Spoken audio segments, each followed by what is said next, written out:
आचार्य संजीव अग्निहोत्री जी, कई बार हमने ये सुना है कि ग्रहण के दौरान आपको बहुत सारी चीज़ें नहीं करनी चाहिए, बहुत सारी चीज़ें वर्जित होती हैं ग्रहण के दौरान। तो आप हमारे दर्शकों को ज़रा सरलता से बताइए कि वो ग्रहण के दौरान क्या करें और क्या बिल्कुल ना करें। देखिए, ग्रहण में एक तो सूतक काल जब प्रारंभ होता है 28 तारीख को शाम को 4:05 से सूतक काल प्रारंभ होगा। इस समय किसी को भी भोजन आदि नहीं करना चाहिए। जो ठीक ठाक लोग हैं, जैसे बीमार हैं या बहुत छोटे बच्चे हैं या बहुत असाध्य रोगी हैं, उनको तो छूट है।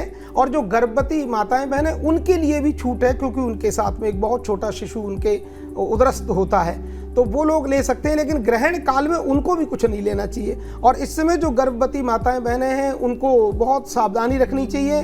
जो प्राचीन हमारे घर में जो हमारी माताएं बहनें होती हैं, वो सब जब उपाय होते हैं बताती रहती हैं कि आप गेरू लगा लें या जो भी कुछ लगाएं अपने उदर में, और बाहर ज़्यादा ना निकलें, नदी आदि को क्रॉस न करें, उनका उल्लंघन न करें, चाकू आदि से कुछ काटें नहीं, और इस तरह का ध्यान रखें उस समय। और भगवत आराधन करें, जितना भगवान का भजन करेंगे उतना ही आपके जीवन में उत्तमताओं से आपका जीवन ओतप्रोत होगा, आपका जीवन खिलखिला उठेगा। लेकिन ये उपाय सभी को ग्रहण करना चाहिए, क्योंकि ग्रहण में और जितना भी भजन करोगे, पूजन करोगे, उतना ही आपका जीवन उत्तम बनेगा, उतना ही आपका जीवन बहुत मंगलमय होने वाला है। ये सभी को ध्यान रखना चाहिए। चलिए, तो देव आराधना जो है वो ग्रहण के दौरान आपको करनी चाहिए। और यहाँ पर आचार्य संजीव अग्निहोत्री जी ने आपको ये भी बता दिया है कि आपको ग्रहण के दौरान किन बातों का ध्यान रखना है, सूतक काल में भी आपको किन चीज़ों को ध्यान में रखना है, ये आप ज़रूर नोट डाउन कर लें। आगे बढ़ाते हैं चर्चा को और बची हुई 4 राशियों की बात करते हैं। आचार्य राज मिश्रा जी, जो बची हुई 4 राशियाँ हैं, उनके बारे में आप क्या बताना चाहेंगे? चंद्र ग्रहण उनके लिए कैसा साबित होगा? अगर धनु राशि के लिए हम बात करते हैं चंद्र ग्रहण को लेकर के, तो धनु राशि के लोगों को बस एक चीज ध्यान रखना, ये ग्रहण आपके लिए करने वाला क्या। एक बात ध्यान रखिए, कोई भी ग्रहण प्रत्येक चीज में आपको नुकसान नहीं करता है। कुछ चीजें हैं जिस पर आपको सावधानी बरतनी होती है। तो धनु राशि के लोगों को सबसे पहला जो ये ग्रहण कार्य करने वाला है, आपका धर्म से मन रूठेगा, पूजा करने का मन नहीं करेगा, आलस्य मन के अंदर उत्पन्न करने का प्रयास करेगा। तो इस प्रकार से आपको अपने आप को भगवान से कनेक्ट रखना है। उसके साथ जो कार्य चल रहे थे उन कार्यों में रुकावट उत्पन्न हो, इस प्रकार की परिस्थिति होने वाली है। खैर, कुछ धार्मिक यात्राएं होंगी, लेकिन वहां भी जाकर अपने आप को परमात्मा से कनेक्ट ना कर पाए, इस प्रकार की परिस्थिति रहेगी। प्रयास कीजिए, जितना मन नहीं करे लेकिन फिर भी परमात्मा से अपने आप को अटैच रखें, अपना जुड़ाव रखें, तो आपको लाभ की प्राप्ति होगी, आपके रुके हुए कार्य बनेंगे। अब हम पहुंचते हैं मकर राशि के लिए। मकर के लिए ग्रहण बहुत शानदार है, ध्यान रखिएगा। मुझे कुछ 3-4 राशियां नजर आई हैं जिनके लिए बड़ा लाभप्रद नजर आया है। मकर राशि के लिए आपके जितने रुके हुए कार्य हैं वो सारे बनने वाले हैं। इवन नई नौकरी मिल जाए, या नौकरी में प्रमोशन हो जाए, या कोई बहुत बड़ा रुका हुआ कार्य बन जाए, या कुछ नए पद या कुछ नई रिस्पॉन्सिबिलिटी या नया व्यापार प्रारंभ हो जाए, इस प्रकार की परिस्थिति आपके लिए बन रही है। तो मकर राशि वालों के लिए तो बहुत शानदार है ये ग्रहण। सबके लिए खैर कोई चीज फायदेमंद नहीं होती, कोई नुकसानदायक नहीं होता है, तो मकर के लिए बड़ा फायदेमंद है। अब चलते हैं कुंभ राशि के पास। कुंभ राशि के लिए भी ये ग्रहण शानदार है। कुंभ राशि ग्रहण से 11वें भाव में पड़ने वाली राशि है। आर्थिक लाभ प्राप्त होने वाला है आपका। शेयर मार्केट, लॉटरी, सट्टा इत्यादि से आपको धन प्राप्त होने वाला है। किसी को दिया था पैसा, वो प्राप्त होने वाला है। अगर आप कर्ज इत्यादि प्राप्त करने का प्रयास कर रहे थे तो वो प्राप्त होने वाला है। लोन लिया था, कर्ज लिया था, उतर नहीं रहा था, तो कर्ज आपका उतरने वाला है। साथ में संतान को लेकर के खुशखबरी प्राप्त हो, इस प्रकार की परिस्थितियां कुंभ के साथ होने वाली, तो शानदार है कुंभ के लिए भी। बात करते हैं मीन राशि को लेकर के।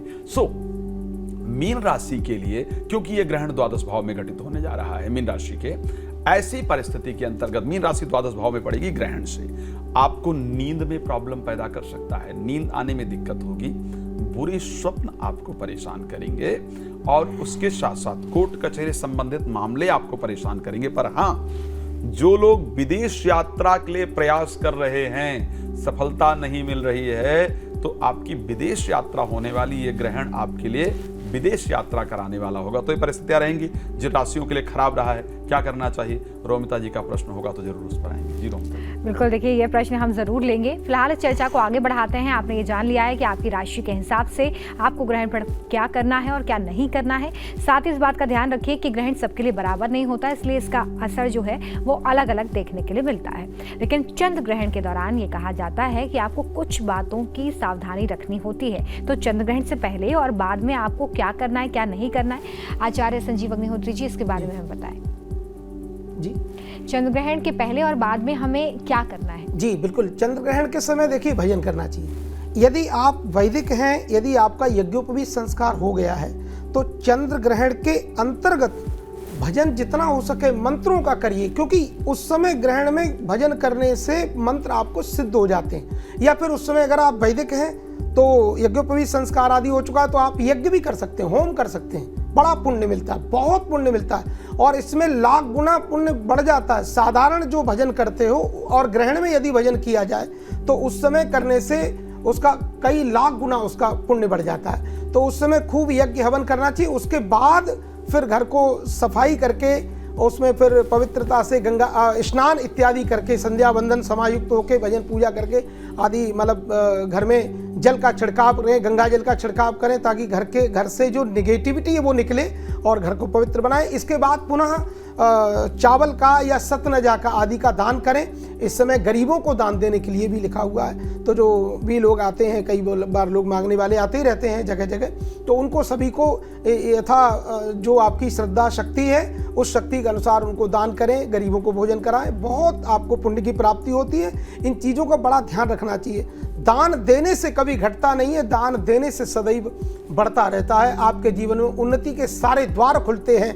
और चंद्रमा के लिए चावल का दान अवश्य करें और गोधूम गेहूं का दान ग्रहण के बाद में होता है, ऐसा सब जगह नियम है ऐसा।